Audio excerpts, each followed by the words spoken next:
এই আপনি কি আমাকে মজা নিতেছে না? কোনোদিন শুনছেন বাকি নেওয়ার জন্য চুক্তিবদ্ধ করে? আমি তোমার বাপের জন্য শুনি নাই। আপনি আগে শুনেন নাই, এখন শুনলেন।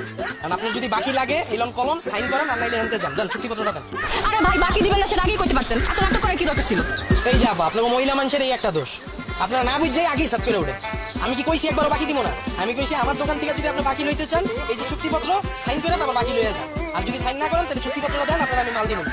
আমি কি আপনার টাকা মেরে এলাকা ছেড়ে যাবো না নাকি? আপা কম তো যায় না, যারা আমার এই দোকান থেকে বাকি খায় এলাকা ছেড়ে পলায়, হেরাই আপনার মতো বোরকা পুরা ঘুরে। কারণ সময় নষ্ট করে লাভ নাই, এলন কলম সাইন করেন, মালটি লইয়া যান, দেন ধরেন ধরেন। ভাই এত কিছু থাকতে চুক্তিপত্র কেন? আপনি মোবাইল নাম্বার রাখেন।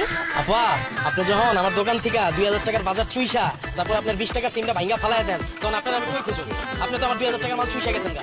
এই মিয়া, আপনার অল্প কিছু টাকা লাগে কি আমি আমার তিন মেগা ফালা দিব নাকি? আমি কি বাটপার? আপা কম তো যায় না, যারা বাটপারি করে হেরা আপনার মতো এরকম নাকের ভিতরে নাক ফুল করে ঘুরে। আর আমি কি করব? কোন কারে বিশ্বাস করব?